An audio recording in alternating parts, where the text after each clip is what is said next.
Good evening, everyone.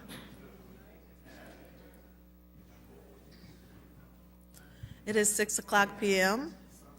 on Tuesday, November 28th, 2023. I'd like to call the meeting of the City Council to order.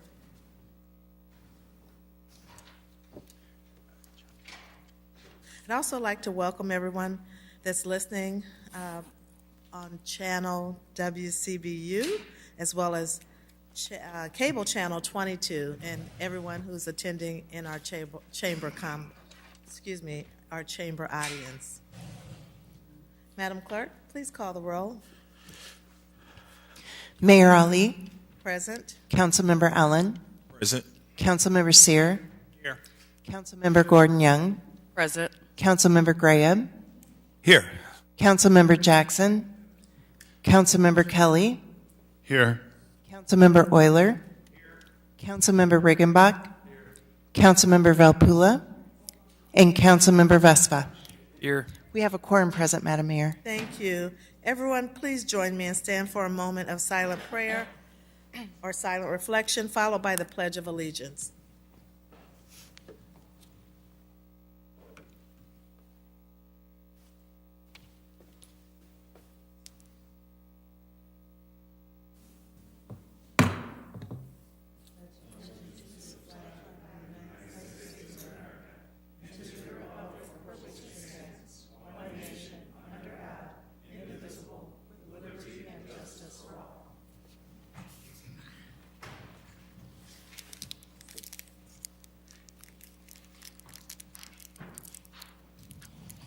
Madam Clerk. We are at the approval of the minutes. Councilmember Riggenbach. Thank you, Madam Mayor. I move to approve the minutes of the regular City Council and Town Board meeting held on November 14th, 2023, as printed. Seconded by Councilmember Graham. Any comments? Please cast your ballots. Motion passes unanimously. Madam Clerk. We are at the consent agenda. 23-385 is a communication from the City Manager and Information Services Director with a request for the following. A, accept the fiscal year 2023 Community-Oriented Policing Services Technology and Equipment Invitational Grant from the Community-Oriented Policing Services of the Department of Justice in the amount of $2 million. And B, approve and authorize the City Manager to execute an agreement between the City of Peoria and Delta Works under the COPS Technology and Equipment Grant in the amount of $140,000. 23-386 is a communication from the City Manager and Director of Community Development with a request to concur with a recommendation from the Planning and Zoning Commission and staff to deny a special use request in a Class R4 single-family residential district for a group care facility for the property located at 1004 North Institute Place, Peoria, Illinois. 23-387 is a communication with a request to concur with a recommendation from the Planning and Zoning Commission and staff to adopt an ordinance amending an existing special use ordinance number 13994 as amended in a Class C2 large-scale commercial district for a shopping center to allow the parking of a Class 2 vehicles for the property located at 3225 North Dries Lane. And 23-388 is an appointment by Mayor Ali to the Mayor's Advisory Committee with a request to concur of Datica Peebles. And that concludes our consent agenda. Thank you. Are there any items to remove from consent? Councilmember Kelly. Thank you, Madam Mayor. 23-388, please. Thank you. Items to remove from consent? Not. Can I get a motion to approve? Moved by Councilmember Sear, seconded by Councilmember Allen. Please cast your ballots. Motion passes unanimously. Madam Clerk. 23-388 is an appointment by Mayor Ali to the Mayor's Advisory Committee with a request to concur of Datica Peebles. Councilmember Kelly. Thank you, Madam Mayor. I would just like to compliment you or whoever made the decision to give us some short bios on mayoral appointments. That's very respectful, I guess, of us, and generally these are approved, but I do appreciate that change in policy, and I will move to approve. Okay, thank you. And seconded by Councilmember Gordon Young. I can't take credit for that recommendation. I think it came from either the city manager or assistant city manager, Kimberly Richardson. Thank you. And have a motion with no comments or questions. Please cast your ballots. Motion passes unanimously. Madam Clerk? We are at regular business. 23-389 is a communication from the city manager with a request to adopt an ordinance approving a redevelopment agreement with Shreem Pure Historic LLC, Shreem Non-Historic LLC, and Shreem Garage LLC for property located at 501 Main Street.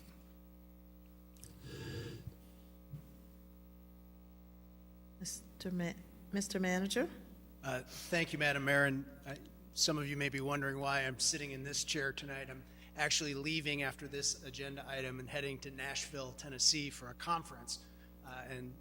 Assistant City Manager Richardson is going to be taking over the meeting. That's why she's in my seat that I'm normally at this evening. As the council communication outlines, we have new owners of the Pure Marquette, the courtyard, and the hotel, or the garage, parking garage that is connected to the courtyard in Pure Marquette. Shreem Capital is the name of the company. They operate and own hotels in a number of other communities, and they recently purchased the properties for just under $20 million. And as part of the 2012 redevelopment agreement that we had in place, where we issued $32 million of bonds for the construction of the courtyard, the construction of the parking deck, and the renewal of the Pure Marquette, we still have 20 years worth of debt service payments at about $1.5 million a year that's due and outstanding on that property. And with that, we have a clause in the original redevelopment agreement and a clause that carries forward in this redevelopment agreement that the new owners won't contest their property taxes, because that's being used, the majority of that is coming back into the TIF, and then that's being used to repay the debt that the city has on those bonds. So in working out that agreement with the new owners, we talked about that. We explained why we needed to continue to have this ability to keep the property taxes at the rate where they are, and the new owners agreed not to contest their property taxes, with the caveat that we would look at some other type of revenue sharing agreement. And so what you have in front of you this evening in this agreement would provide for sharing the 3/4 of the hotel tax revenue, because 2% goes towards roads, and we didn't want to share in those dollars.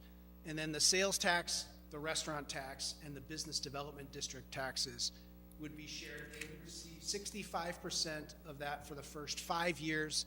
Then they would receive 50% thereafter. So that would be the agreement that we would have with this hotel operator. In looking at this, we anticipate that of those hotel taxes, sales taxes, business development district taxes, that roughly in that there would be about $27.4 million of taxes generated over the next 20 years. And of that, about 14.5 would be eligible for reimbursement. So a little over 53% would go back to Shreem Capital for this incentive. In addition, we talked about the importance of activating the commercial space underneath the deck, as well as there's 2,000 square feet of commercial space inside the courtyard that isn't activated. And so we talked about what we could do to encourage that.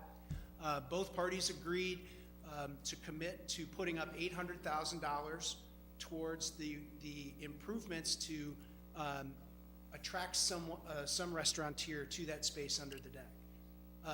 I don't think it can be understated that when the decision was made a long time ago to issue the bonds, we are tied to making sure that the pier is an active, operating, going concern until those bonds are paid off. It is vital.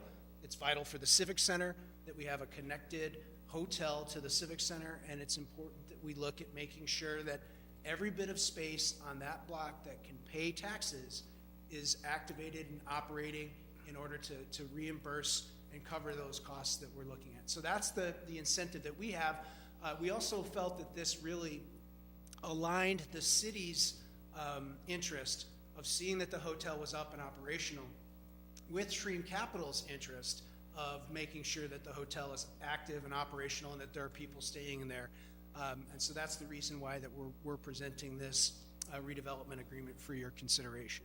And with that, I'd be happy to answer any questions. And we do have two representatives of Shreve with us. We have Tyler Lamb and Tony Nabhammer, who are here with us as well.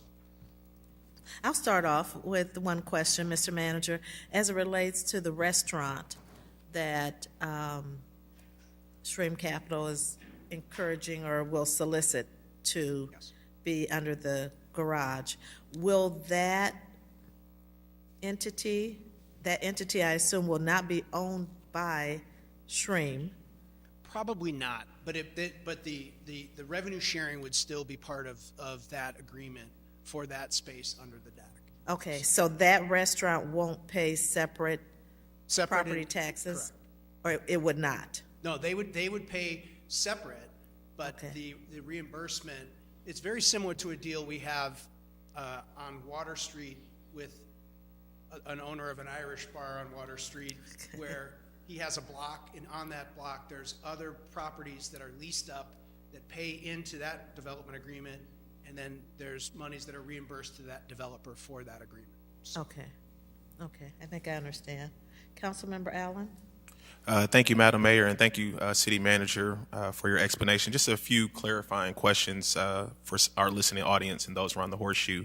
Per the redevelopment agreement, it lists both that this is going to be within a TIF and then also within a business development or business district development. Can you kind of talk about a little bit the difference between the two? And it was a little bit confusing reading it at first, and I know me and you talked about earlier, so maybe just to kind of provide some explanation to the listening audience, please. Sure. So the hotel is in the Hospitality Improvement Zone TIF in the city, and this covers downtown, and it covers the hotels that we currently have in our downtown are part of that TIF. So the geographic boundaries encompass the Mark Twain Hotel, the Sheraton Four Points Hotel, the Pure Marquette, and the Staybridge Suites are all part of that Hospitality Improvement Zone TIF. In addition, when that TIF was created, we overlaid a business development district on top of that adds an additional 1% hotel tax, restaurant tax, and sales tax if there's any other types of sales other than food in that geographic area as well. The business development district taxes can be used for capital reimbursements. So in this instance, for this specific development agreement, it calls for that to be reimbursed to the developer.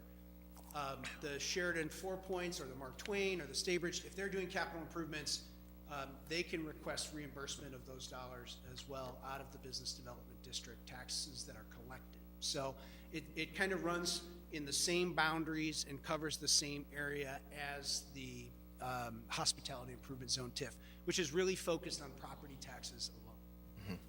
And then I know you spoke on earlier that we are providing the various incentives to combat contesting the property taxes, which we know that would have been a big loss for us. It also states within the redevelopment agreement that we'll be providing a minimum, I believe, of $30,000 per month. Can you explain a little bit about that also? Yeah, we talked with the developer about what would be a minimum floor of reimbursement that we would put in place, and so we left a floor of $30,000 in the agreement. With the 65% reimbursement rate for the first 5 years, that really shouldn't be an issue. I think there's going to be sufficient revenues to cover that. There'll be more than that a month coming back to the developer. As we look at it, when it drops down to 50%, there may be some times where we end up having to make that payment, but for the most part, we think that it shouldn't be an issue because 5 years from now, the hotel should be more fully occupied than it is currently today. And then just two more clarifying questions, Madam Mayor. Take your time. Our current debt issuance for the bonds are scheduled to go to 2041. Is that correct?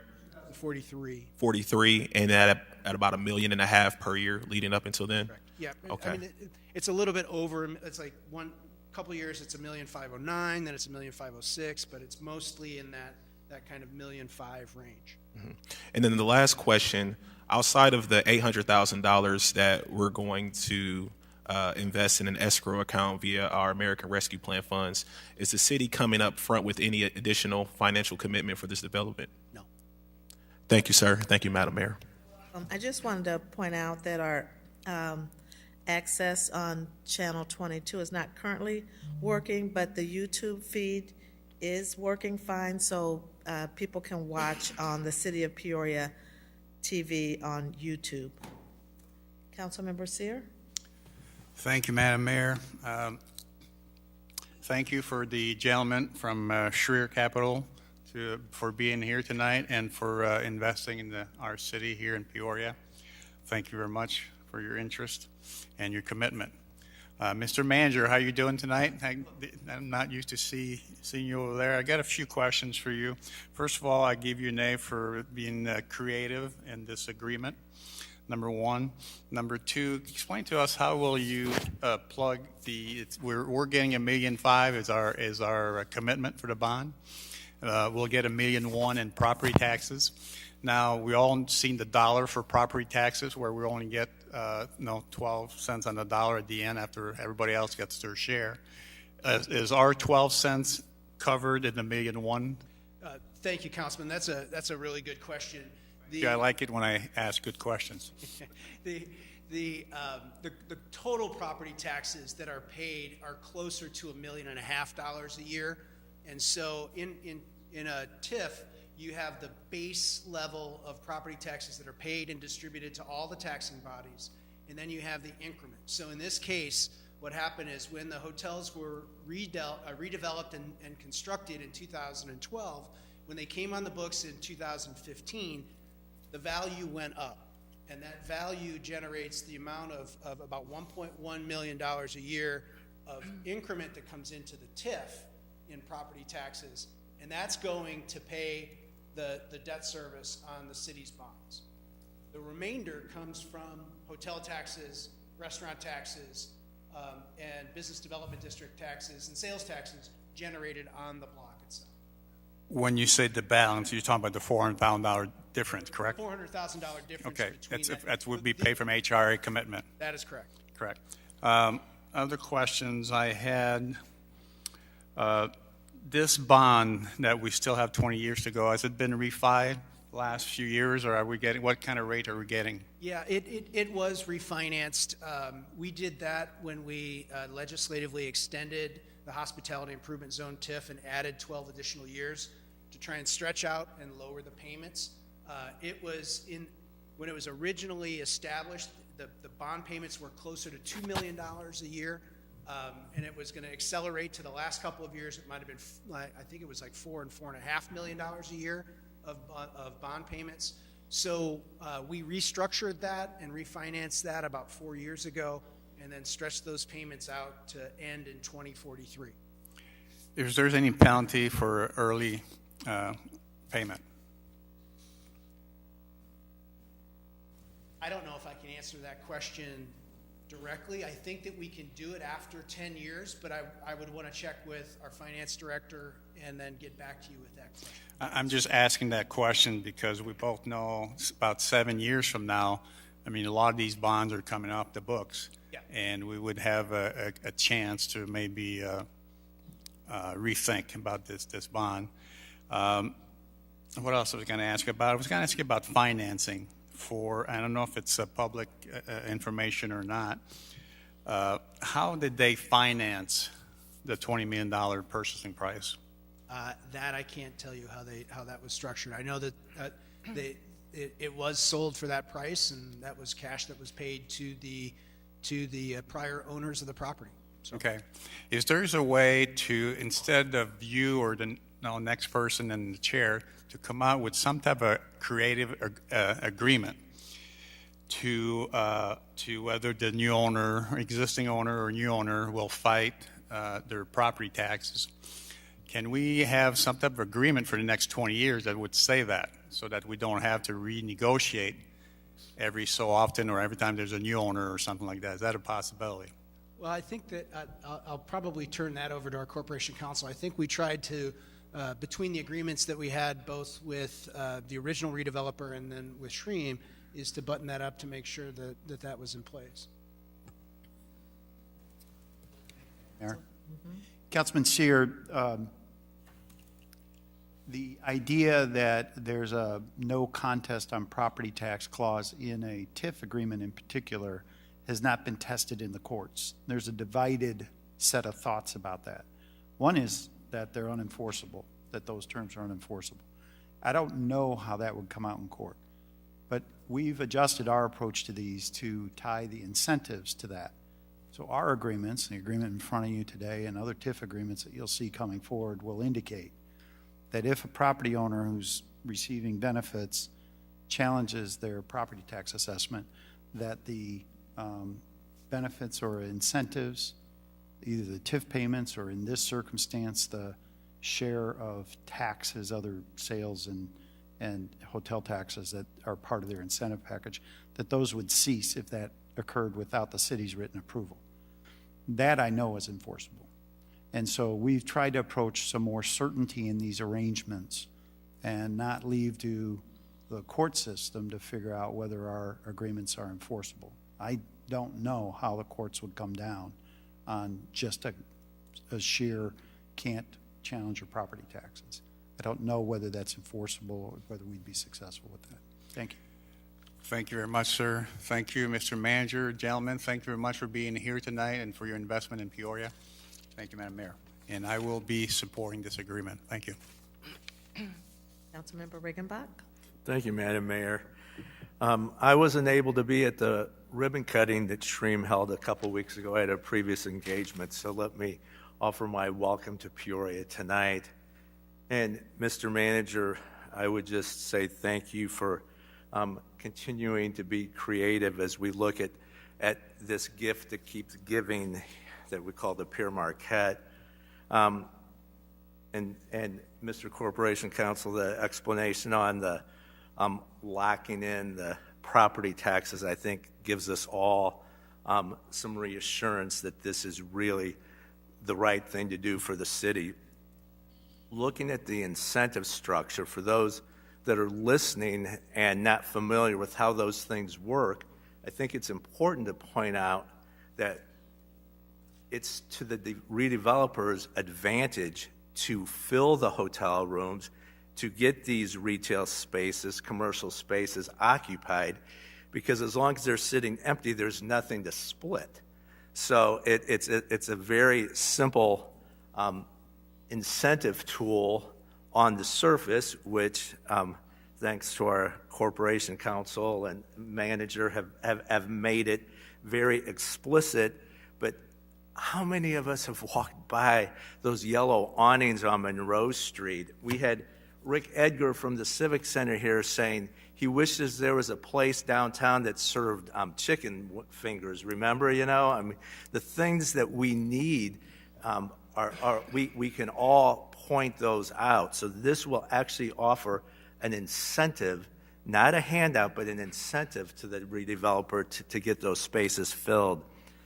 I think we're all so thankful for what the Pierre Marquette means to downtown Peoria, and it's been a long road, and it's been a bumpy road, but I will definitely be supporting this redevelopment agreement. And is there a motion on the floor yet? I would be happy to make that motion. Okay. Seconded by Councilmember Kelly. And Councilmember Kelly. Thank you, Madam Mayor. Just a little bit of further clarification. First of all, I'm very happy that this is happening, and hats off to creativity. The property owner has agreed through the agreement not to contest their assessment,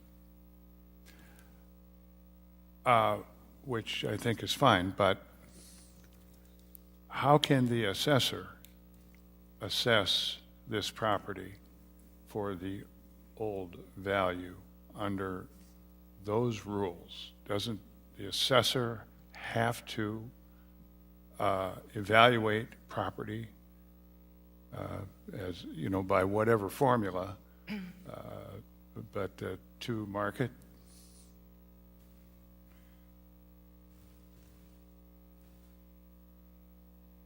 It's on, oh, well, it was on. Thank you for that question. So we're very reluctant to put any pressure at all on the assessor on assessed values. And we don't do that. I haven't done that since I took this chair. I did have a conversation with the assessor about this property and how he would approach this sale. Make the council and the public fully aware. This was a distressed sale. This building went into foreclosure and receivership. And so while there was a competent management staff in there on behest of the receiver entity that had wound up with this out of foreclosure, these are entities that are more in the finance business than the hotel business, which is one of the reasons we're happy to have a deal with Stream Capital, because they're clearly in the hotel business. That said, the assessor has agreed with our suggestion without any pressure whatsoever that this was a distressed sale and doesn't set the value of the property because it's out of receivership. So he's based the assessment based on what the value of the hotel is, not based on this sale, and taking into account all the investment in that property, which was over $100 million when they did the reinvestment. The assessor was, when we spoke with him, comfortable with the present assessed value. And so this sale wouldn't affect that.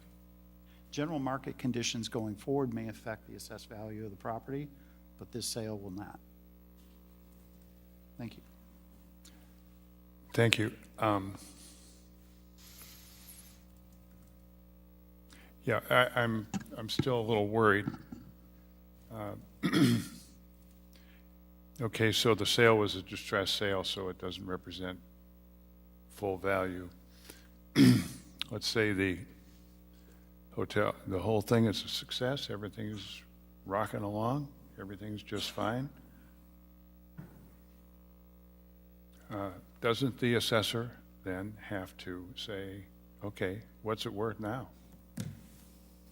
And he might come up short of our old value.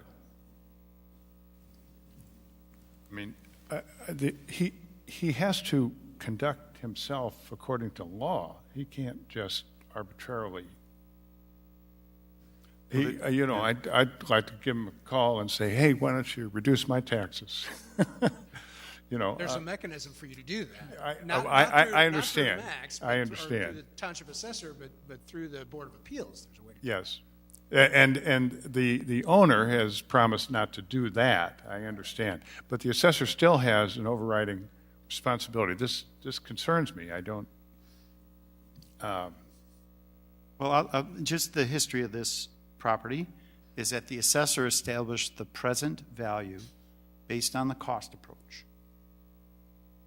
So they took into account when it was refinanced and rehabilitated and everything was built out, because the Sheraton was, or the courtyard was brand new. Cost of that, producing that, that's as valid as any other means of assessing property under Illinois law. And the market value, the market transaction would affect the value, but a distressed sale would not. So the assessor year over year or quadrennial over quadrennial has had the opportunity to adjust this hotel property based on general market conditions, starting with the cost analysis they did to establish the original value. I'm always concerned about property values. I share your concerns about this property, but I can offer you no further assurance other than I don't think this transaction, the purchase, will affect, at least what the assessor told me a month ago, the value of this property. If any party on behalf of the present owners challenges the assessment, that jeopardizes the increment flow. So I don't think that the owner is going to contest it, and I don't see anything other than general market conditions controlling the value of that property going forward, and I don't see a dramatic change coming forward on that. Okay. Thank you. Thank you, Madam Mayor. You're welcome. I was pleased to attend the ribbon cutting and to meet the new owner, who has a lot of experience in this field in terms of hotel ownership, hotel management, and I have a high level of confidence that this is a new opportunity for this historic asset, the Peoria, the Marriott Pere Marquette. And I think getting those rooms filled, getting a family restaurant in that underneath the garage area, connecting with Civic Center events will help to bring life to our city and, again, to this historic asset. So I do have a high level of confidence with this new RDA. I'm excited about the new ownership, the new opportunity it brings to Peoria and Peoria's downtown. I thank you, Manager, for working with the owners on this RDA. I think it's strong. I think it's the type of development opportunity that we want to continue to see for downtown business. So I'm quite excited about this. Councilmember Vespa? Thank you, Madam Mayor. I just want to say that I share the optimism. I'm here around the Horseshoe, and I like these sort of incentive structures, sort of eat what you kill. I think that's good for everybody. And I do like the way it sounds like this contract is being put together. They're not going to challenge the assessed value. They're not going to appeal it. And in return, they're going to keep getting a cut of the HRA taxes. That makes sense to me.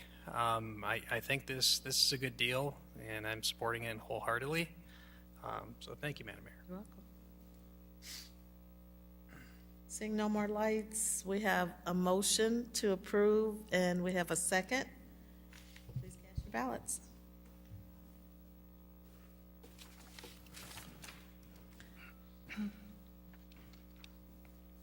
Motion passes unanimously. Thank you, sir. Safe travels, Mr. Manager. Thank you, gentlemen. Welcome to Peoria. Madam Clerk? 23-390 is a communication from the City Manager and Corporation Council with a request to approve a resolution to adopt a City of Peoria debt hardship program. Would it be Council Hayes? Okay, Council. Thank you, Madam Mayor. As the council will recall, you recently approved our entry into the local debt recovery program, which the Illinois State Comptroller operates. It allows us to submit city debt to the Comptroller for collection, and the Comptroller can intercept state payments to those individuals that owe the city debt.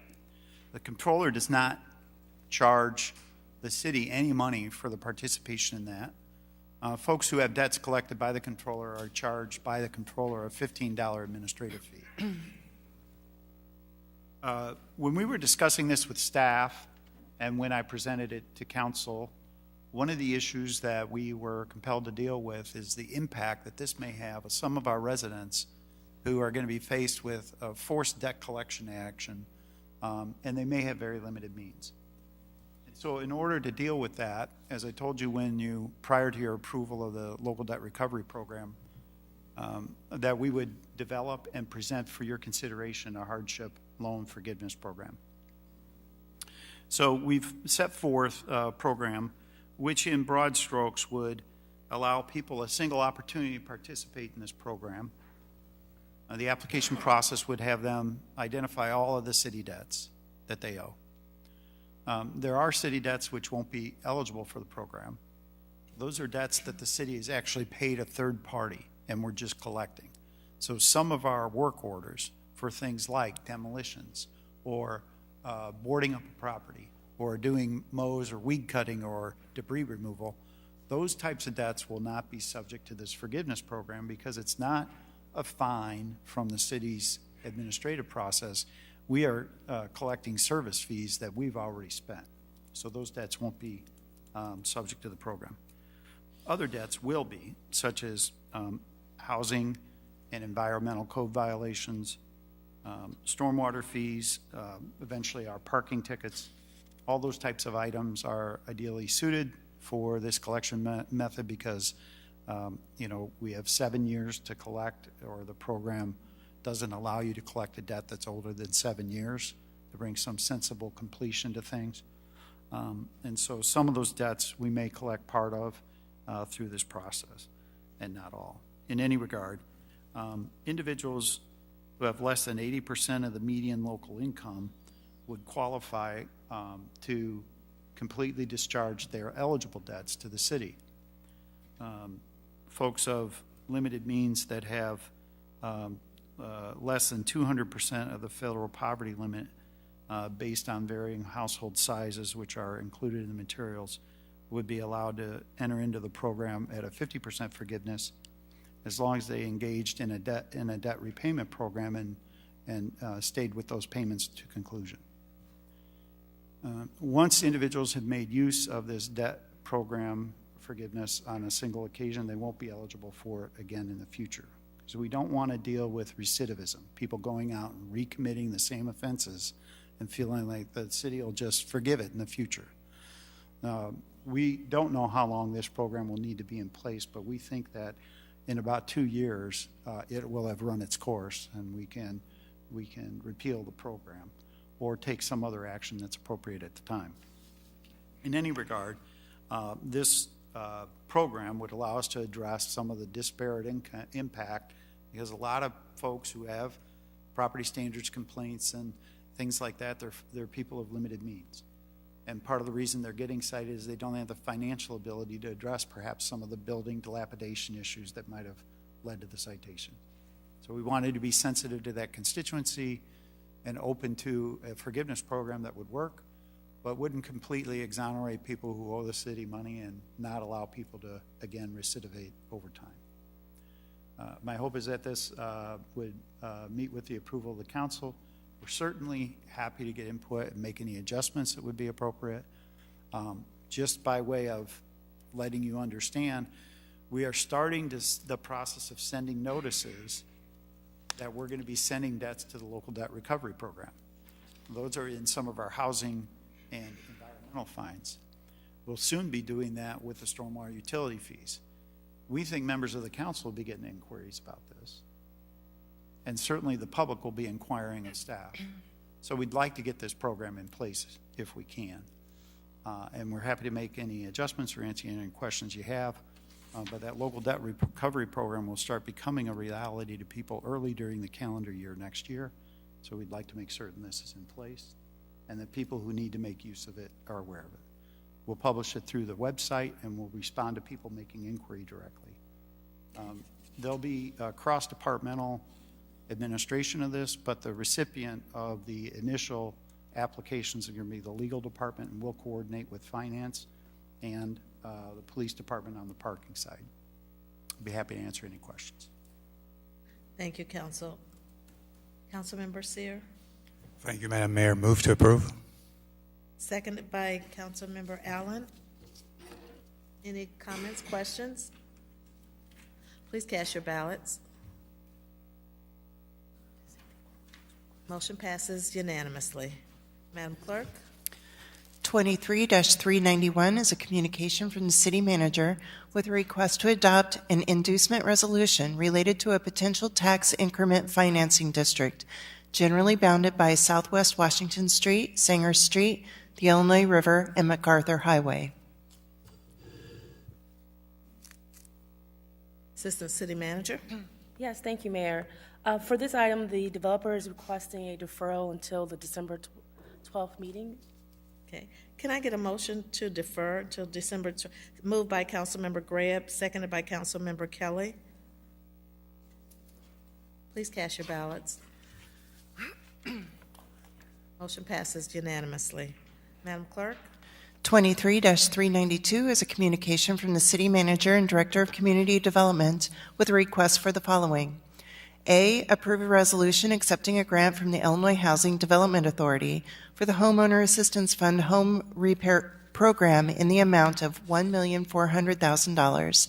And B, adopt an ordinance amending the City of Peoria 2023 revised budget relating to the general fund to recognize the receipt of the IDA Homeowner Assistance Grant in the amount of $1,400,000, and this requires 2/3 vote of the council member voting, and tonight, no less than 6 votes. Madam Assistant City Manager? Thank you, Mayor. I will ask for our Community Development Director, Doolin, to speak to this item. Thank you. This item in front of you is a grant we received from the Illinois Housing Development Authority. It was a competitive grant process throughout the state of Illinois. We submitted an application specifically for home rehab and were awarded the grant. It's specifically for grants for residents up to $60,000 for exterior and other repairs to households in 61605 and 61603. So they require a resolution before we actually work out the grant details because that's how IDA works. So that's the item in front of you. And then the item B is just the budget amendment related to that. One thing I will add that just really proud of the community development staff. When you looked at the 3 different grants, competitive grants we got through IDA in 2023, it's about $2.4 million in competitive grants through IDA for roofs, demolition, and then the whole home house repair projects. So really hats off to our grant staff, our lane management staff, and our code enforcement staff who all work together on these projects. I think the other thing that really makes me proud of them is we often get these grants and we don't add additional staff. So it's a lot of additional work on our current staff, and they're always very happy to help and do a great job administering these programs, which speaks to why we continue to get them. So I would ask for approval. Thank you, Director Doolin. As you know, I did my happy dance once I heard the great news, so thank you for you and your team for continuing to find other people's money to help to make the city better. Councilmember Kelly? Thank you, Madam Mayor. Director Doolin, you said this money will go to exteriors and something else. Are we talking also interiors of rehabs, indoors, inside? We are not entirely sure yet what the program requirements will be and won't be. It's possible, but the thing with this grant specifically is the max grant that we can award a household would be $60,000. When you often get into interior properties for rehab, lead issues throughout the inside of a property can quickly eat away those costs. So we are still working out the program guidelines of what will and won't be allowed. Our original intent is to really probably focus on siding, windows, roofs, driveways, exterior things that can really make a noticeable difference in the neighborhood as well. Are you saying that the state has not come up with the rules yet, or? The manual has not been published yet. Okay. Thank you, and congratulations. Madam Mayor, I move for approval. Seconded by Councilwoman Gordon Young. Additional comments, questions? Please cast your ballots. Motion passes unanimously. Thank you. Madam, We have to vote Councilmember A Sear? and B, Madam Mayor. Oh, I'm sorry. Yes, thank you very much. That motion, original motion was made by Councilmember Kelly. That was for item A. Councilmember Kelly, I move to approve item B. seconded by, who gave that second? Councilmember Gordon Young. Please cast your ballots. Motion passes unanimously. Thank you, Councilmember Sear. Madam Clerk? 23-393 is a communication from the City Manager and Director of Community Development with a request to concur with a recommendation from the Planning and Zoning Commission and staff to adopt an ordinance approving a special use in a Class R3 single-family residential district for a short-term rental for the property located at 10 1023 West Hudson Street, Peoria, Illinois. Madam Assistant City Manager. Thank you, Mayor. I have Assistant Director of Community Development, Leah Allison, here to answer any questions and provide some additional feedback. Sure. Good evening. Thank you. So this is a request for a short-term rental at 1023 West Hudson. It is a 4-bedroom property, and the request is to allow up to 6 guests to stay at a given time. Parking is proposed to be available on the streets of Hudson and 12 Oaks Drive. This, if approved, would be the 3rd special use for a short-term rental within the neighborhood association, which is Biltmore Heights neighborhood. No other special or unique situation with the property. It's pretty straightforward, but I can answer any questions if you have them. Are there any questions? Councilmember Gordon Young. Thank you, Madam Mayor. I looked at the property, and there appears to be like not really many neighbors that are nearby. However, the back of the property seems to be pretty close to the neighboring house. I don't know what side of the street that is on, but I wondered if anyone has spoken with those or that particular resident. I don't know if the applicant has spoken directly to the resident. With the public hearing at the Planning and Zoning Commission, there wasn't any opposition presented through that hearing. So but I do not know if there's been a direct conversation with the neighbor, which would be to the north. Yeah, that was the only concern I had because it looked really close because there's no backyard, if I'm looking at it correctly. You're correct. Am I correct? Okay. Or side yard and front yard available for the property, of being probably it's a corner property. Yeah, other than that, it looked pretty isolated other than the back. Thank you. Thank you, Madam Mayor. Councilmember Graham. Well, this is in my district, and if you're familiar with this area, it is one of the most intensely populated areas in the city, with the 500 pupil elementary school only feet away from this proposed short-term rental. With all the cars that come to pick up children at certain times of the day, all the activities that occur during the school year, the transiency of guests going into a mini hotel, not knowing who's going in, who's going out. This is why we usually don't approve hotels next to elementary schools. I move to deny this. This is a bad fit for the neighborhood, and I've heard from plenty of the neighbors. Is there a second? Seconded by Councilwoman Gordon Young. Further discussion?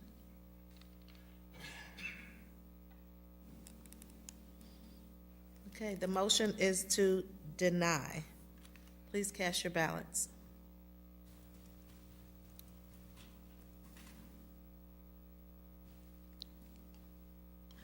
Motion passes with 3 nays, Ali, Kelly, and Euler.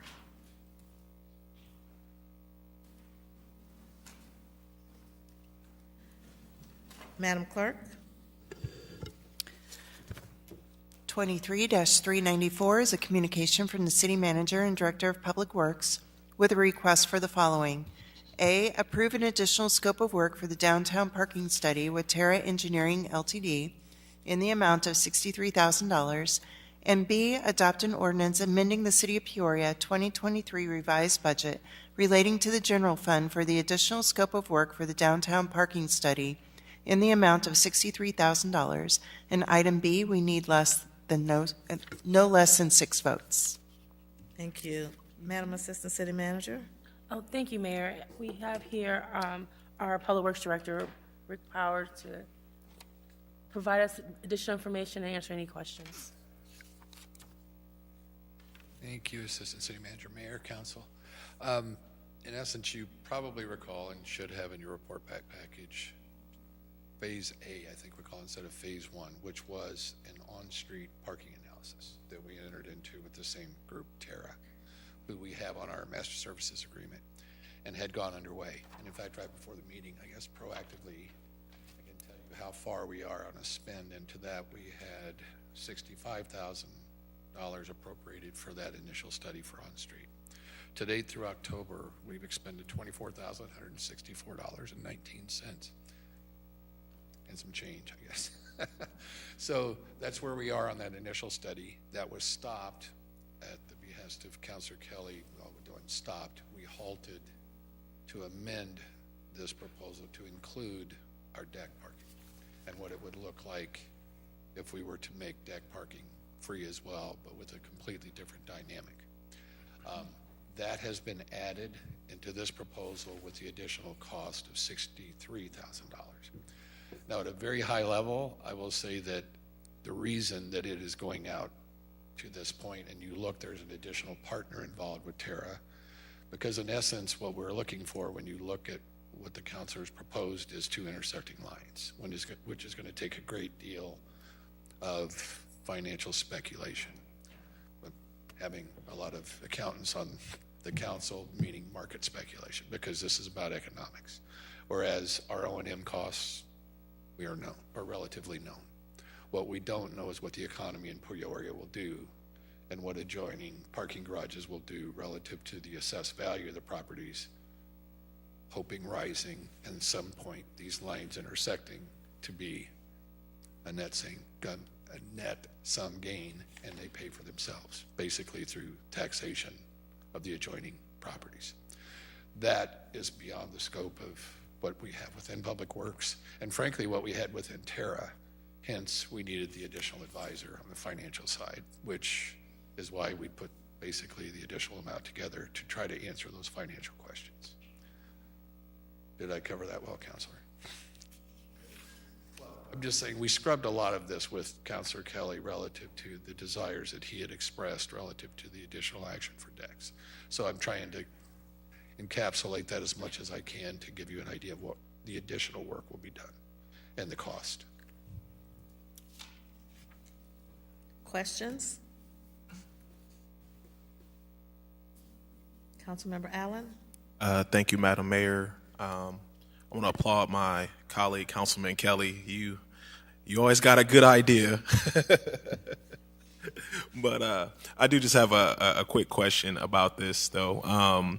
Looking at the overview of the proposed work here, do we have any latitude to ask, maybe some different what if scenarios? What if we had free parking for a year or 2 years, or just, what do some pilots look like? What would maybe be the economic impact of us maybe sticking our toe in this, free parking water, before we go ahead and commit to it.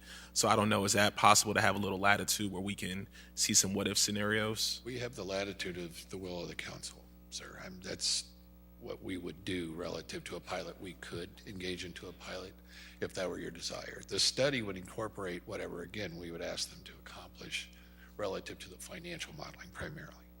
And that could be a model for 1 year relative to what they would believe it would be. I believe the study projects 10 years is what it would look like. I don't know if those would be individual years over the 10-year or year over year, but we could very easily ask them to do that. In other words, do a year over year rather than just a full 10-year study. Sounds good. Thank you, Director Powers. Thank you, Madam Mayor. You're welcome. Councilmember Riggenbach? Thank you, Madam Mayor. I agree. Councilman Kelly, you have a lot of ideas, but I really want to see the results of the first parking study before I delve into this next phase. I'm very curious about the on-street parking and how we can incent people to come down. I think this is just a little bit too big a bite for me to take at this time without having that background information, so I won't be able to support this tonight. Thank you, Madam Mayor. You're welcome. Councilmember Kelly? Thank you, Madam Mayor. Before I begin my soliloquy, Councilmember Allen, this is designed kind of as a pilot, but under the proposal that I came up with, which doesn't have to be the ultimate proposal. And under the proposal that I came up with, the city would go to free parking in its decks, but because that's a terribly uncompetitive situation for the private decks, we would also purchase all the private decks for $1 and split maintenance on those decks 50-50 for, and my thought was, 5 years. However long a pilot would last, there would have to be a way to get out of it. But I think that the decks lose enough money that I think we could acquire them that way for $1. And I think, I don't know, but I think that the current deck owners would enter into that 50-50 split on maintenance for the length of the pilot. I'm not married to 5 years. I thought that was a reasonable period of time to see if this worked out, because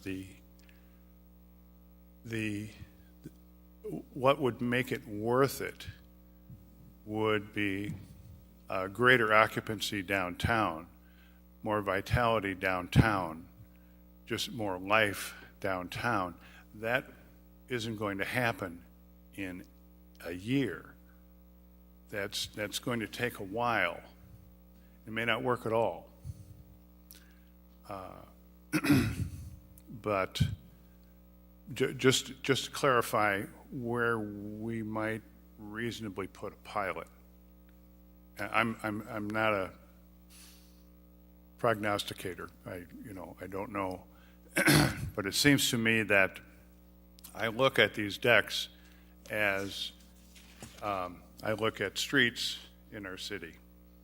Our streets cost a great deal of money, and we get no direct revenue from them. However, we absolutely have to have streets. I think downtown parking decks are quite similar. They're very expensive.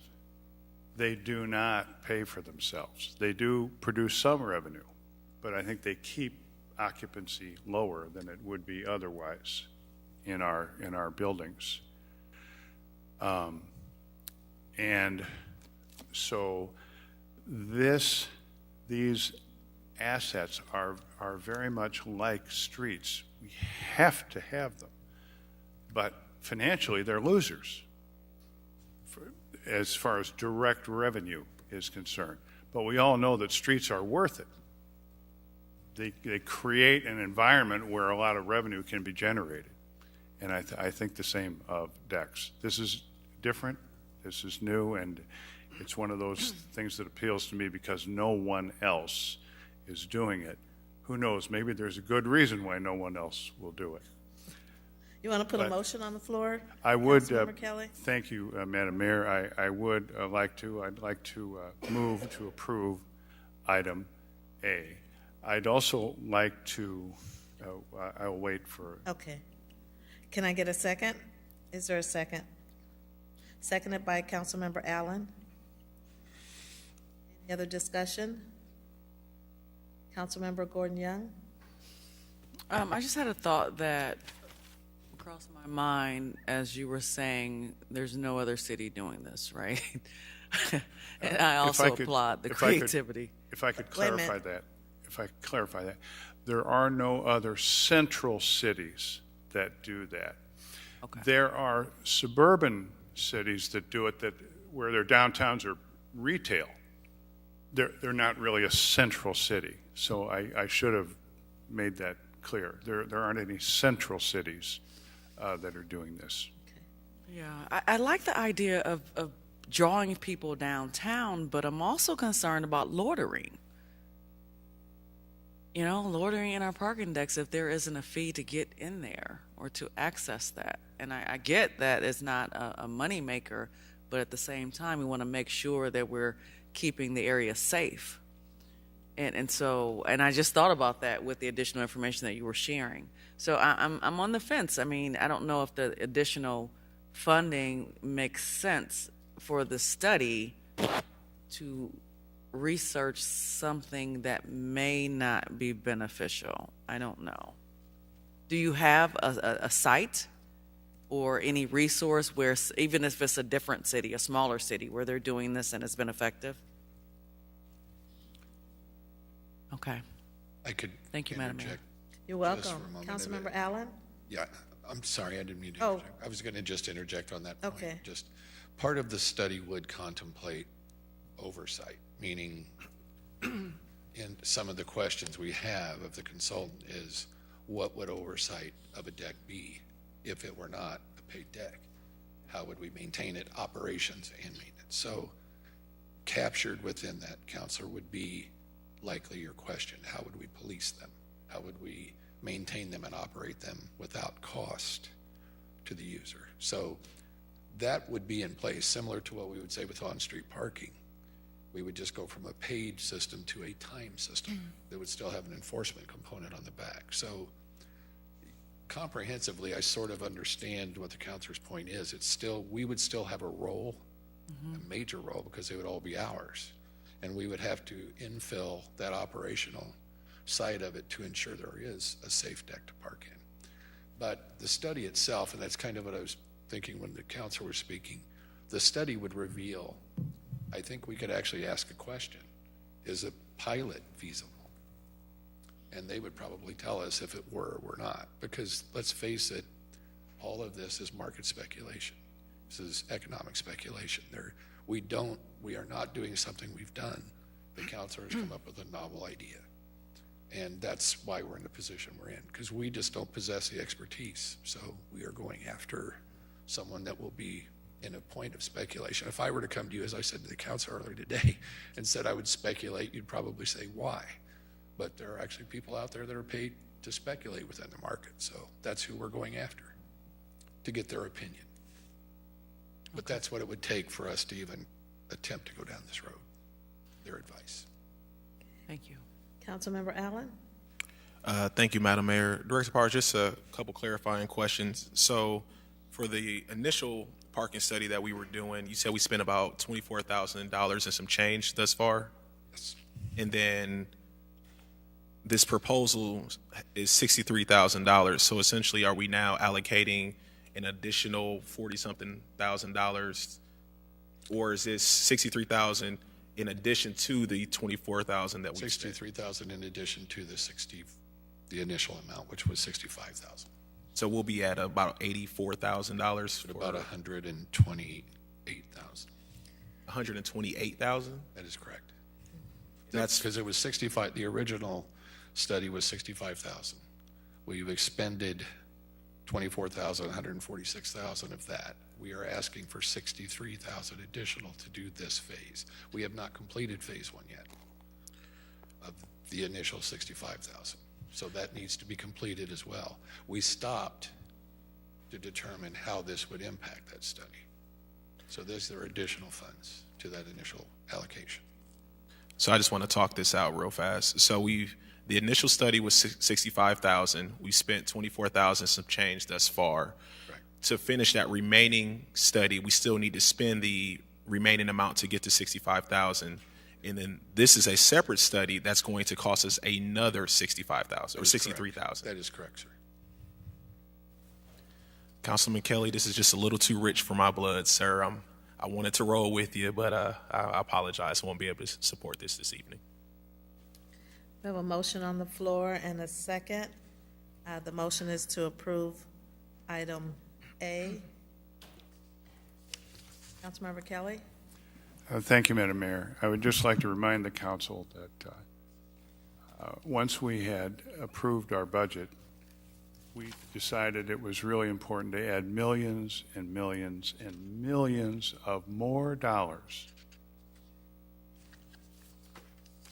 $63,000 on something that might not work, or something that would make Peoria vibrant and stand out. And we turn our back on this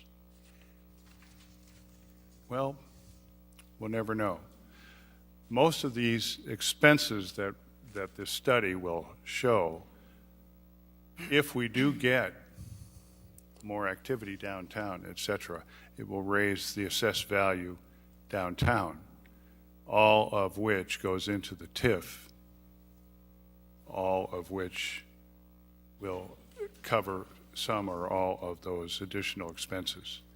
$63,000 is a lot in my checking account. It's a lot in everybody else's checking account. But versus just a couple weeks ago, adding millions and millions of dollars makes us balk at $63,000.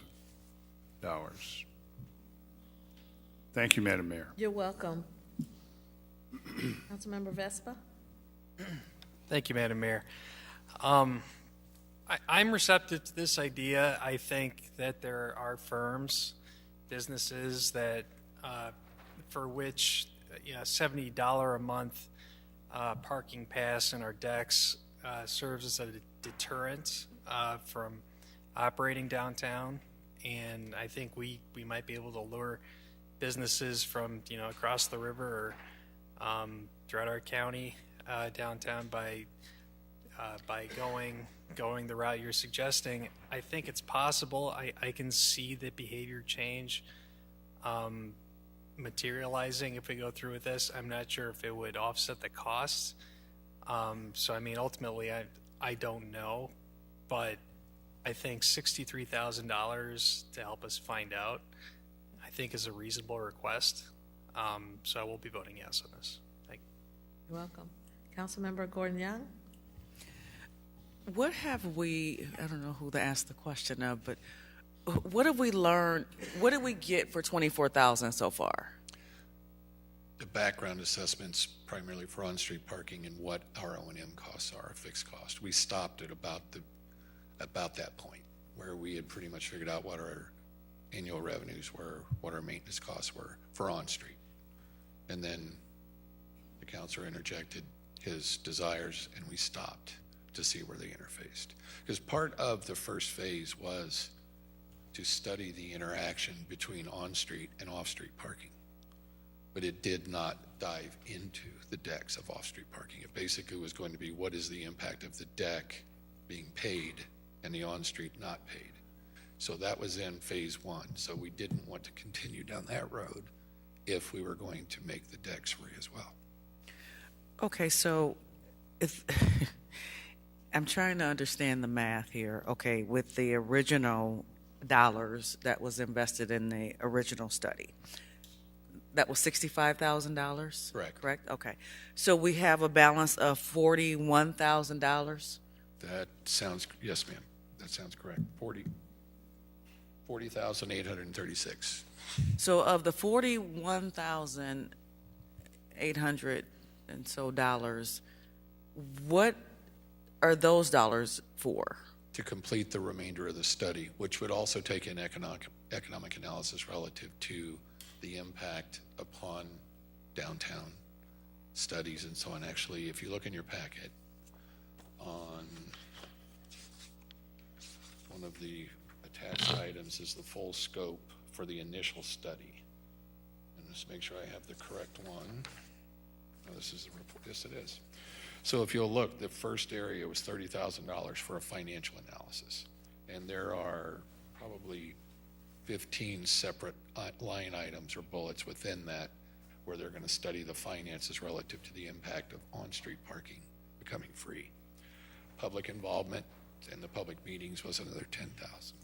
We haven't done those yet because, again, we got to this point and stopped. Technology, which would be license plate readers in place of meters, because we wouldn't need meters any longer if it was free. So we would go to different technology. That was about, they estimated the search for that to be about $5,000. Data collection and engineering, $15,000. We didn't get anywhere close to engineering costs because we don't know if we would be replacing meters with license plate readers. So again, everything is stopped short of those higher ticket items, other than the very first area, which they did start on, which was the financial analysis. That's where we've got the invoices for. And then there was one other, the actual report had a $5,000 cost. That was phase one. That was the initial $65,000. Okay. Safety, I just think about safety. I know that would be incorporated in there somewhere, but we have enough loitering places, particularly downtown, and that's been a huge issue. And I just don't want our parking decks to become the hangouts.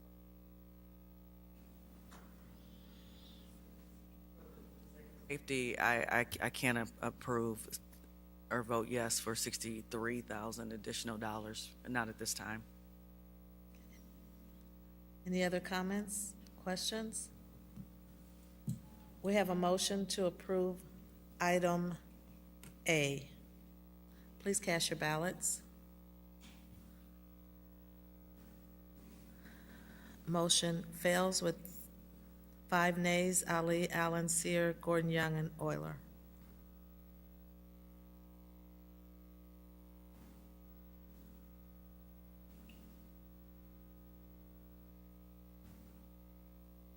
Is there a need to go to B? Do we need to vote on B? Okay.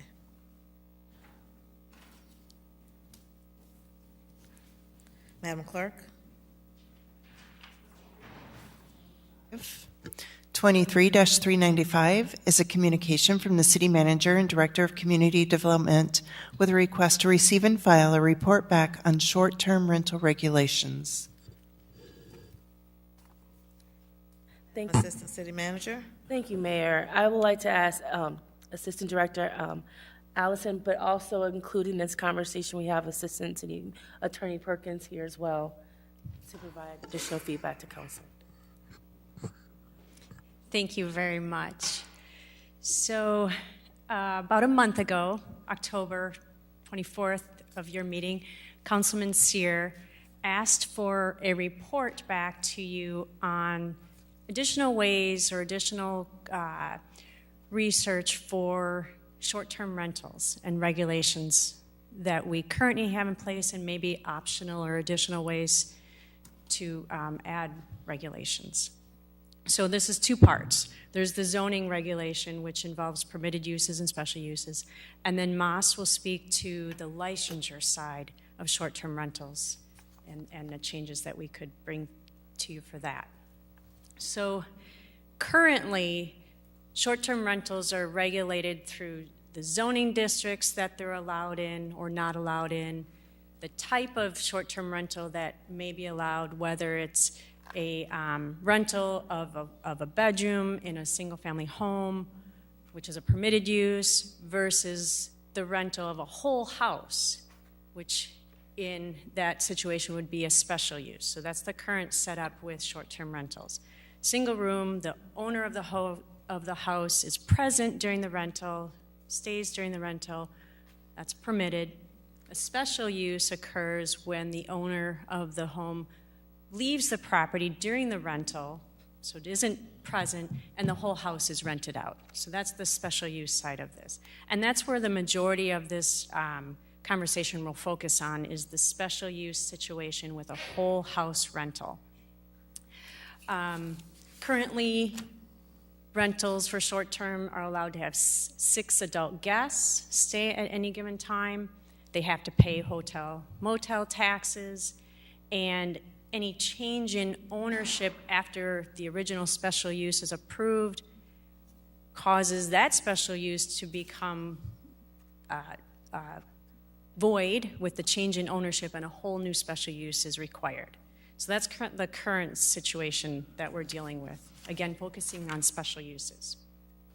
So in your packet of information, we have a map showing permitted uses as one color, special uses as a different color, showing the whole city. So once we kind of took a look at the current regulation, we've offered some options for changes to those regulations, and those are in the table that you have in your packet for you to consider.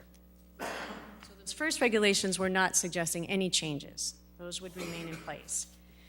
The zoning regulation that we think you might want to consider changing is the limit on the number of special uses that currently has a cap of 3% in any neighborhood association that's identified, if they exist, or the same 3% cap in a quarter-mile radius. That's the current regulation. What we're suggesting you may want to consider is changing those numbers, reducing them down to perhaps a 1% cap within a neighborhood or 1% within a half-mile radius. So we're starting at 3. You may want to consider reducing that to 1%. The current radius is a quarter mile. You may want to consider increasing that to a half mile. And that can change the numbers that could become allowed as a special use for short-term rental. The other suggestion that to add to that currently doesn't exist at all is to have a separation, a minimum lineal distance between short-term rentals as special uses. And in the report to you, we're suggesting perhaps 1,500 feet would be appropriate from any short-term rental that's a special use to another short-term rental that's a special use, 1,500 feet. So kind of got a lot of numbers going on.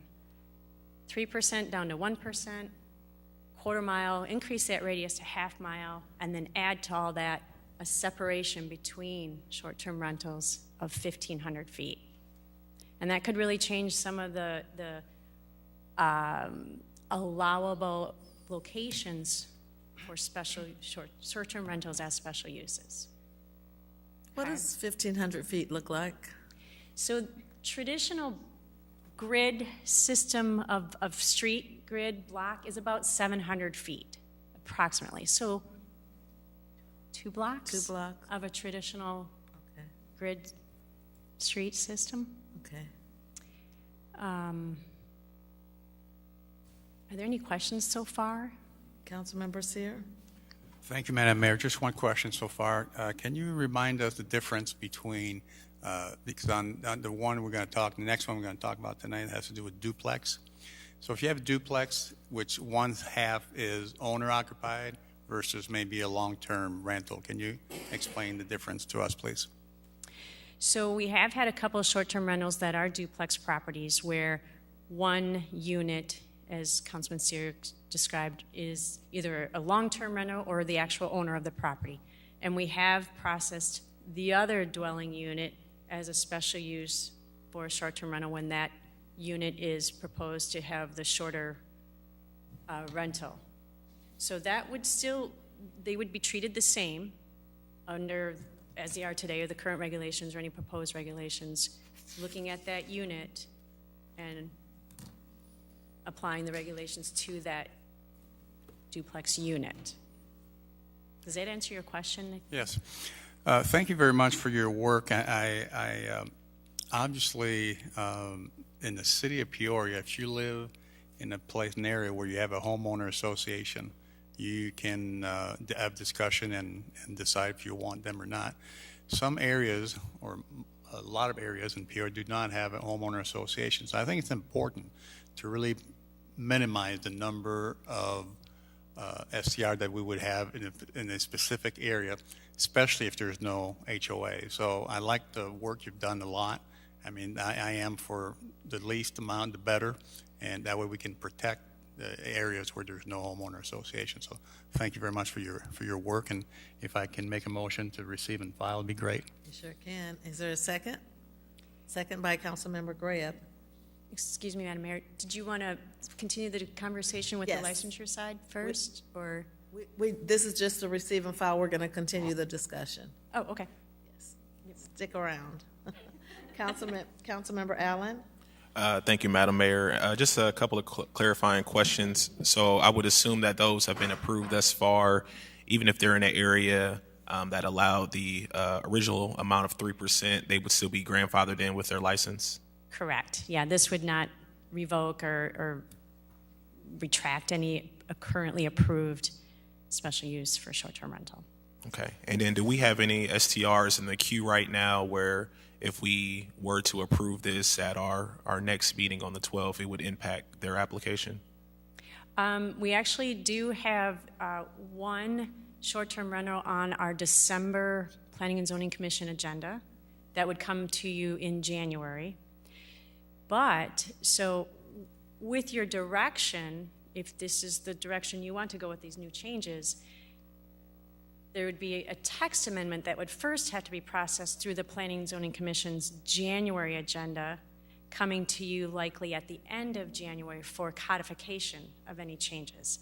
So there's going to be a little bit of we'll review the pending one that's coming before the Planning and Zoning Commission in January in light of these new changes, and we can, share the results with them, assuming or making some assumptions that this is approved, the changes of codification are approved by you as well. So to answer your short answer, I don't know yet, but we will definitely look at that. But we do have at least one coming. And I appreciate your work on this. I think that we've learned over the last year and some change when the STRs come on the agenda. And to Councilman Sears' point, I think Councilman Greb has made this point as well too. Some of our older neighborhoods who may not have established HOAs, who don't have protected covenants, or maybe just don't have the engagement, which that's fine. Some people are more engaged than others. They need an extra layer of protection. When we talk about trying to solidify home ownership and stabilizing our neighborhood. So I think this is a good, happy meeting. So I appreciate you all's work on this. Thank you, Madam Mayor. You're welcome. Councilmember Kelly? Thank you, Madam Mayor. I appreciate the work you're doing and the spirit of the work you're doing it with. I would just like to remind you and remind the council that if you have a circle that's 1/4 mile in size, a circle that is 1/2 mile in size has 4 times the amount of area in it than the original circle. 4 times. In the original circle, the current ordinance allows 3 short-term rentals in there. The proposed of a circle 4 times as large allows 1. Okay? So with the current ordinance, that 1/2 mile circle would be able to accommodate 12 short-term rentals. The proposal says we're going to go from 12 to 1. Just want everybody to understand that. These numbers can be funny. This is an enormous change. It may be what you want, but this is huge. Just to let you know. You want to respond to that? If I may? Yes, please. And thank you for that comment. However, it actually depends upon the area of the circle. Yes, For example, it does. right? Okay. For example, we just did a little test on, I think it was we ran the numbers just to test actually the next case on your Timothy short-term rental that's on the agenda. The area from 1/4 mile to 1/2 mile added from 8 special use to 9. So it actually went up 1. Now, doing the same on the Hudson one that we just ran a test, it dropped that one from 9 to 3. So I think it depends upon the area, depends upon the number of residential units in that circle, that it can go up and it can go down. Council Hayes? It's that difference between percentages Yeah. of the units Exactly. versus numbers. So it's not one short-term rental, it's 1% of the units in that area. So there is a question about the short-term rental special uses and grandfathering, and I just wanted to point out that when there's a change of ownership, Correct. they start new. So a presently authorized short-term rental spot on a change of ownership might not meet the definitions under the adjustment. I would just like to say that I tried to ask our staff members, and you'll see in our licensure as well, to deal with some of the issues. And with regard to proximity, the direction that I sense was that there is a proliferation of these, and that we want to restrict the proliferation. And that's why we've changed from a quarter mile to a half mile and reduced that from 3 to 1, because we're trying to respond to what we've been hearing around the horseshoe based on the majority of input we've received. It is not universal, and I can feel Councilman Euler looking at me because I don't know where you're at on this, but I think that people should be able to use their property as they see fit. But in our residential areas, those people are not making these choices, and they're looking to this council to protect them, particularly when they don't have a homeowners association. So that's where the staff's ambition has been. And so I appreciate that Ms. Allison and Mas have worked hard to try to listen carefully to what's been said here. Maybe they haven't appreciated so much my input, but I've tried to get to where I've felt the sense that council wanted to go. So thank you. Thank you. So we have a motion to receive and file, which we still have to vote on, but council still needs to give some direction to staff, whether we're wanting this to come back with the proposed changes that have been reviewed. Councilmember Euler? Thank you, Madam Chairwoman. If we vote to receive and file this, is this what's going to planning and zoning? Receive and file is receive and file. It's not providing guidance to take it to planning and zoning or to bring it back. That's what I wanted to make sure, because I don't think I'm ready for that. Yeah, I think the vote to receive and file is that we've received the presentation. Okay. But we still need to, staff still needs some guidance. I know from my standpoint, I think I need to spend some time with staff on this, because those numbers, especially as Councilman Kelly presented them, are a large change. And so I'd like to understand a few more things before we get to that point. So, and I don't want to take time up here trying to do that, but I'm going to set up a time to come in and really talk through this and figure it out. Thank you. Yes, and thank you for bringing that up, because we can bring this back to council for continued discussion. We have 3 council members that are out right now that need to be a part of this discussion. So before, moving forward, I think we should have more policy discussion on this. Council Hayes? Thank you very much. Mm-hmm. Assistant Director Allison, if council gives you direction by the next council meeting, are we still able to make the agenda for the January planning and zoning meeting if we want to make zoning changes? I believe we could. Yes, so the first meeting in December. Yes, the 12th. Yes, I believe we could then still proceed with a January Planning and Zoning Commission case. Thank you. Your question was if council gave direction to proceed. Was that your question, council? Yes. If we get input that council wants to proceed with some element to our planning and zoning commission, our next opportunity would be to do so at the January meeting. We've already gone past the deadline for December. If council isn't prepared to direct us at that point, that's fine. We don't have to do this at all, or in January. But I just simply wanted council to know what the options are. Thank you. Right. No, I appreciate the options. I just don't want to rush it without a full council discussion on it. And, that's something that we could do December 12th. Councilmember Graham?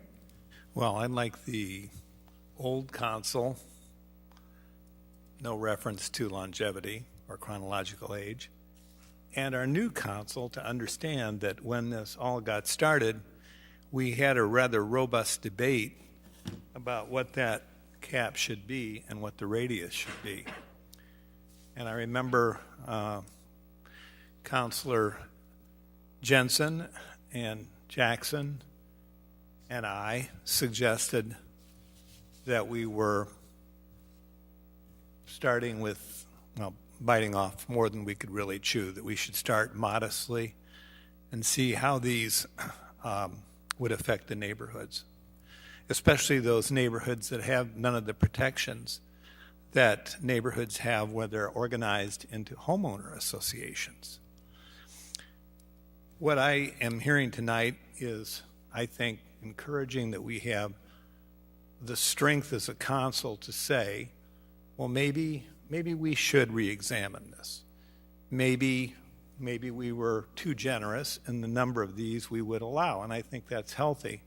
And Mayor, I think you're right. We need to have everybody here to really have a full-throated discussion. But I admire the council for saying, well, maybe we goofed on that. But on the other hand, too, I sense that all of us, Assistant Director Allison, do not want to make it impossible for someone who's already in the queue, hence your line of questioning Esquire Hayes, that no one would be negatively impacted who's in the queue. That if we are going to change our formula, that we should change it clean and not impact people that are already proceeding under the assumption that this would be the law of the city. So I think we're moving in the right direction, looking at it and discussing it, and Councilman Euler can cogitate on it and talk to staff some more. But believe me, I'm hearing a lot from all over the city. When these start coming into some neighborhoods, it was academic when it wasn't their neighborhood. And so we need to start thinking about it. Thank you, Mayor. You're welcome. Let's bring this back for discussion on December the 12th again.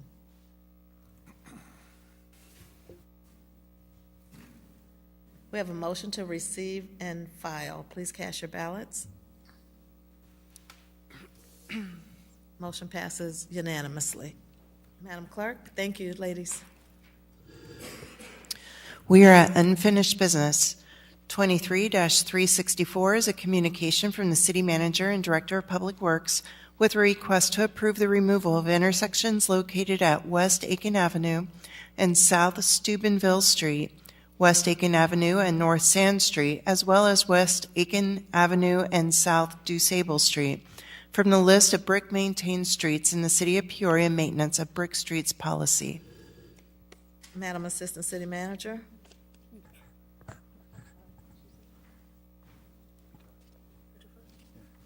Thank you. Good evening. Sorry about that.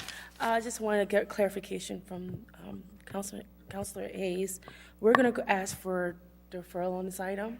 And in addition to that, in the packet, you will find in the agenda packet a report back related to the item. In addition to that, I'm asking for a policy session in the future to discuss the maintenance of the Brick Street policy. That would be great.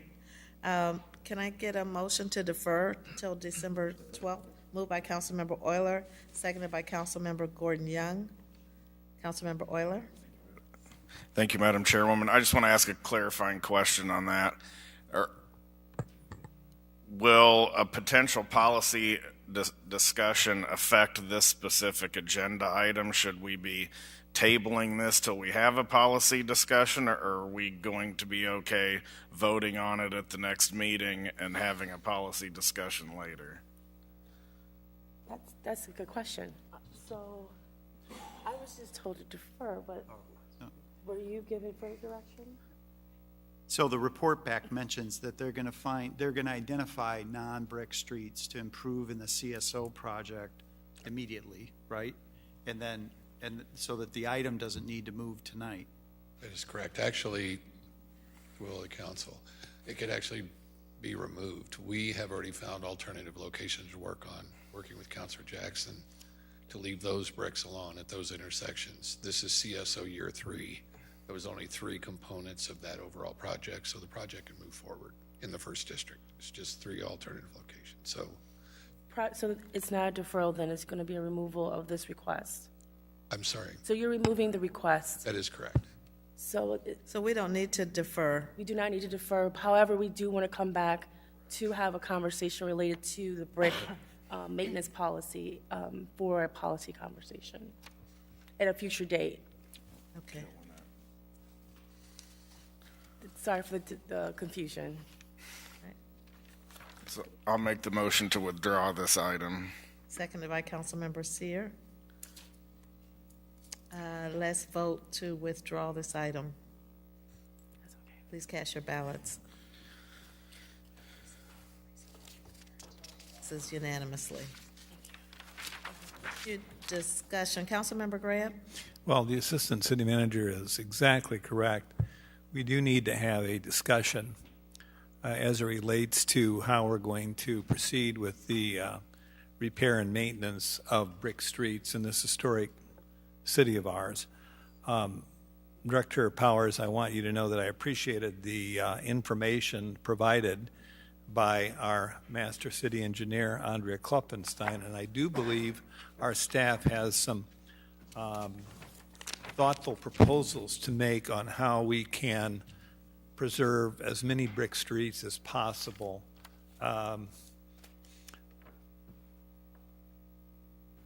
And doing it creatively and without breaking the bank.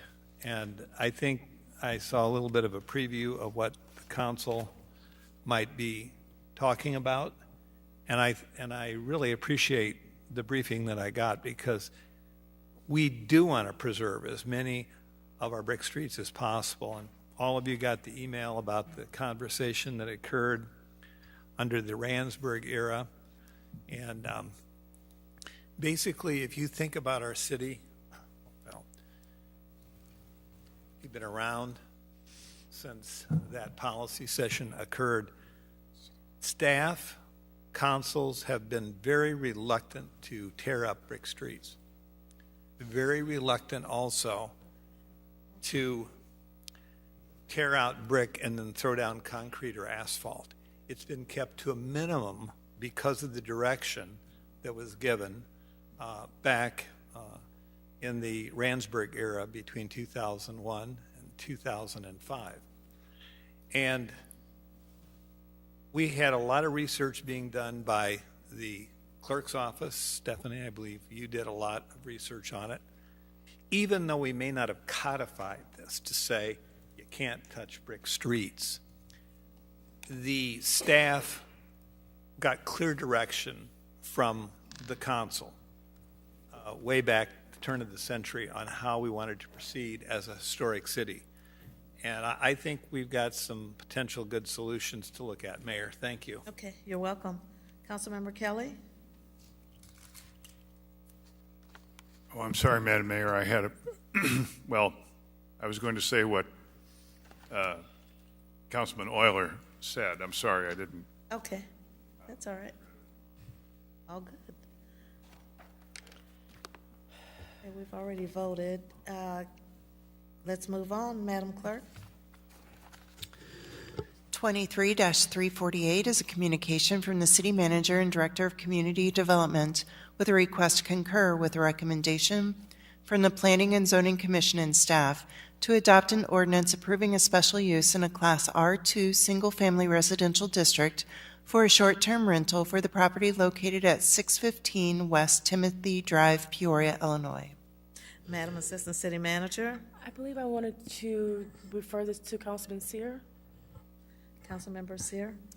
Thank you, Madam Mayor. I'd like to move to approve the special use for 617 West Timothy Drive. Seconded by Councilmember Euler.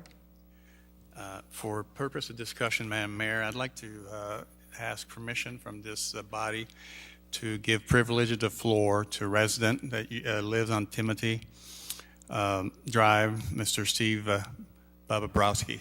Seeing no objection, Mr. Browski. Thank you. I live at 614 Timothy Drive. My name is Steve Bobrowski. I've owned my house for approximately 10 years. I moved there with my parents back in December of 1959. At that point in time, there were 2 homes on the street, followed by my next door neighbors being the third, and then a house up on the corner, which was the fourth. Back in the mid-'60s, the neighbors and my parents were alerted to the fact that somebody wanted to build a duplex on the street, and they opposed it. They opposed it because they had invested in that area. They assumed that the street would have been built out like Teton and Shoshone, which sandwiched Timothy. And they're all single-family homes on Shoshone and Shoshone and Teton. Back then, their objections were discounted, and the first duplex was built. Unfortunately, a second duplex was built, followed by a third duplex, and finally a fourth duplex. So on the street, we have 4 homes, 4 duplexes. Each duplex has 2 units. And recently, we've had a change of ownership. We had a couple that lived there for probably around 40 years, and they didn't even rent out their other side of their duplex. They used the duplex basically as a home, and everything was fine. And they were great neighbors. They would, when I was living out of state, they would take the garbage out for my mom, because my mom became debilitated over the years as she got older, and they snow blowed her driveway in the wintertime. And I returned the favor when I moved into the house 10 years ago for them. And in the last winter, he passed away, and they put the owner's wife into a nursing home. So her kids sold the home to the gentleman from Brimfield that purchased the property under an LLC. I'm sorry, I've got retinopathy. I've got to try to read my notes here. I oppose this for the following reasons, and you've heard them before. Crime, nuisance, safety, quality of the neighborhood. I live in one of these old neighborhoods. There is no community, there is no association. I don't even know if associations were around back in the 50s and 60s, in this neck of the woods at least. I also oppose it because it might affect my property value. I talked to a realtor, and he told me straight out, he goes, "It's not going to help, Steve." And he goes, "Your house might linger on the market longer. And a house that lingers on the market longer usually goes down in price." When I went to the zoning commission meeting, one of the gentlemen I brought up my objections there, and at the conclusion of the meeting, one of the gentlemen said that, we should look into how it affects housing values, how these BB&Bs affect housing values. And nothing much else was said about that. And I was actually kind of floored at that time, because I'm like, what, you haven't done that already? I was in manufacturing for 30 years. And in manufacturing, you have suppliers, you have customers, and obviously you have stockholders, and you're making something. And when I did that, pardon me, I'm losing my train of thought here for a second. Anyway,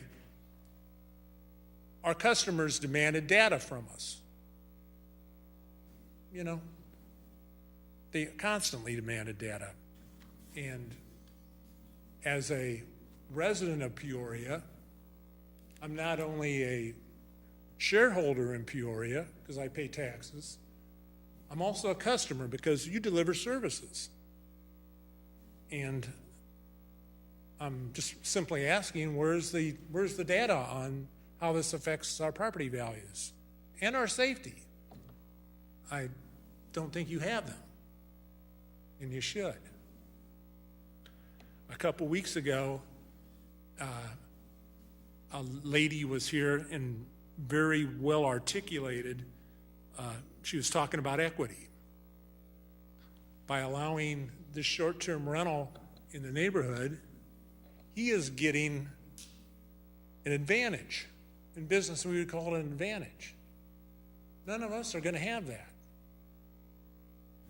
None of us will be allowed the same thing that you're giving him. And he's not even a resident of Peoria. He's a resident of Brimfield. I know he owns the property, but, you know, he chooses to raise his family in Brimfield. We're here in Peoria. The zoning in this area has been in place for over 50 years, and it's worked well.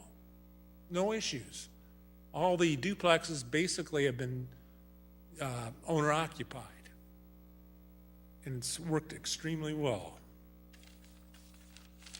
Lastly, I just want to mention that I was given a newspaper because I don't subscribe. Journal-Star posted an article about East Peoria opposing Airbnbs. The mayor of East Peoria, and I'm not going to quote him, but I'll briefly say that he said that he didn't want one across the street from him. He didn't want one next door to him. He didn't want them, period. They voted, I think, 4-1 to cancel the Airbnbs, it sounds like. Sounds like they got the right idea. I hope you all would also agree with that. I thank you for your time. Have a good day. Thank you, Mr. Lebrowski. Any questions? Thank you. We have a motion on the floor to approve. Comments, Councilmember Vespa? Thank you. Thank you, Madam Mayor. I do like to look at these short-term rentals from the lens of the neighborhoods. And in this particular one, we do have several objections that were raised in front of the board, and now someone speaking here in front of us.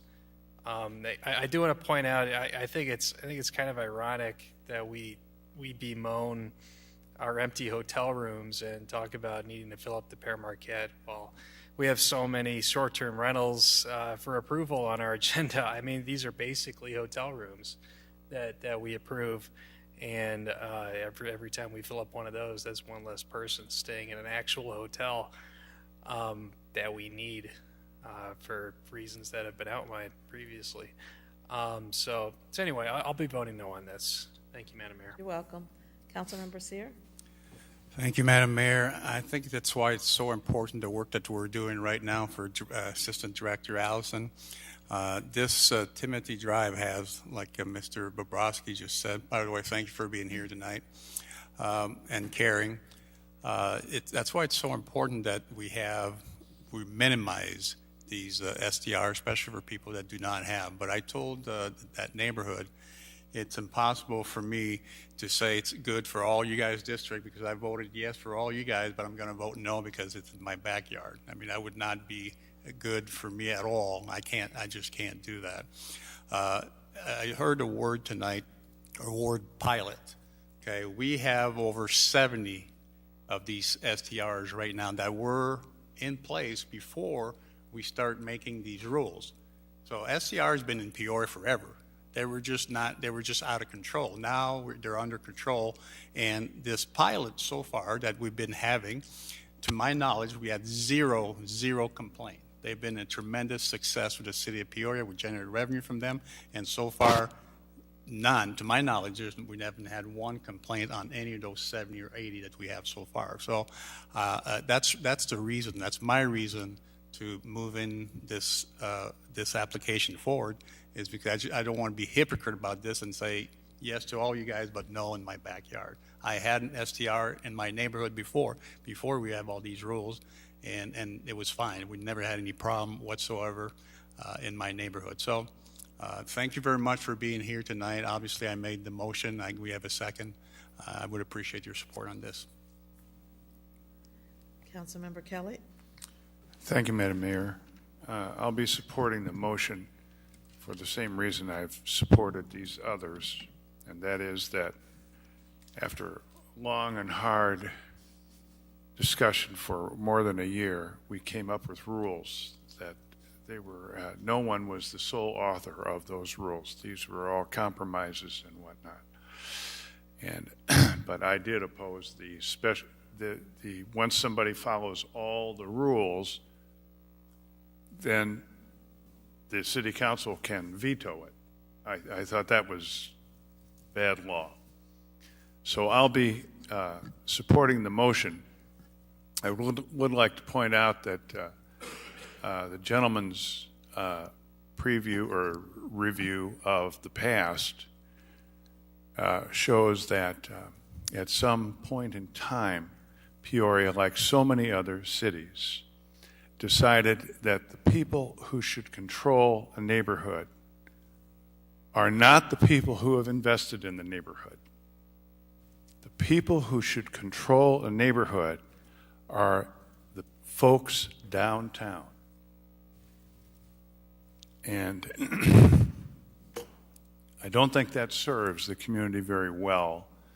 It's pretty retrograde at this point to suggest that zoning is a bad thing, but I think it has been. Our city and most cities had residential here, industrial here, commercial here, you know, and they sprinkled some commercial within the residential areas, and these areas controlled themselves.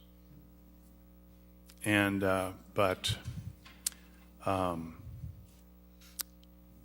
so the supposed effect of zoning was already there. But now we have, and I don't want to take anything away from anybody who's on the zoning board. I think they're fine and they're following the rules. But that they would know more about a neighborhood than the neighbors who actually have their property value on the line, I think is a real stretch. It's not going to change, however, and I realize that. But tonight is an example of how these people don't have any choice. And I'm voting for it, so how's that? But anyway, thank you, Madam Mayor. You're welcome. Councilmember Graham? The many decades of city councils said the lodestar, the guiding principle for our city should be the promotion of single-family home ownership with no more than 3 unrelated adults under a roof. It is this body, previous bodies, recently, that have decided that, maybe we should allow mini hotels in some of our neighborhoods. And I have moved to approve some where there's been virtually no opposition. As a matter of fact, I've moved to approve some where the neighbors really believed in the person who was going to get the special use permit and thought that the property might be better going that route than it being a long-term rental. But we've found there is an ugly side to it.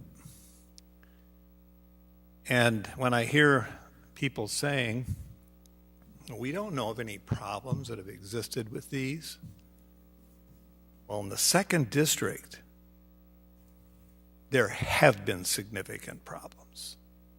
And you should also be aware, council members, of problems we've had with other investors who have crept into our single-family neighborhoods with unclean hands, doing all kinds of things, thumbing their nose at our attorneys, like they're above the law. like they're running the city. So there are problems with some of these. So yeah, I think we can look at this whole issue with a degree of nuance, but to say that we didn't back ourselves into a whole bunch of problems is just not telling the truth. And as these continue to come down the pike, more and more of you, maybe not so much the at-large, the district council people, you're going to be embroiled in some of these discussions. And you're going to be right there where the rubber meets the road.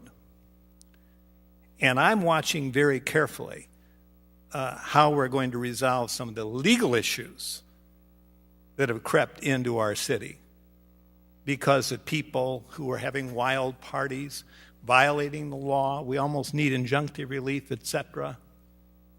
And all of you should know about some of these. So it's time for us to take a hard look at this, Mayor.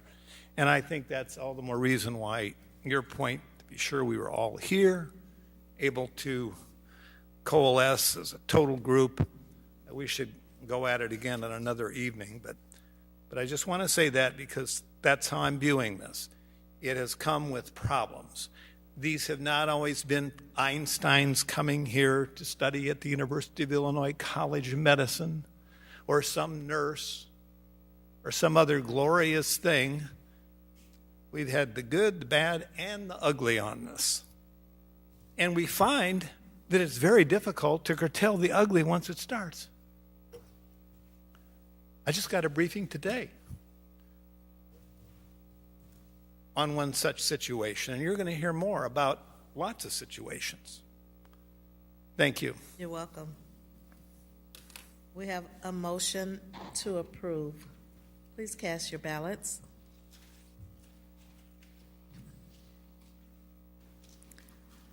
Motion passes with 2 nays, Greb and Vespa. Madam Clerk? We are at new business. Is there any new business, Council? Okay. We are at citizens' opportunity to address the City Council. We have not received any cards. Okay, we do have a light for new business. Councilmember Kelly? Just a question, Madam Mayor. Yes. Or is there going to be a council meeting on January 2nd? No. Okay. Thank you, The ma'am. next council meeting is December 12th. We won't have one on December 26th. Right. And then the next council meeting will be do we have the date, council? January the 9th. Okay, so 12th, January 9th, next 2 council meetings. You're welcome.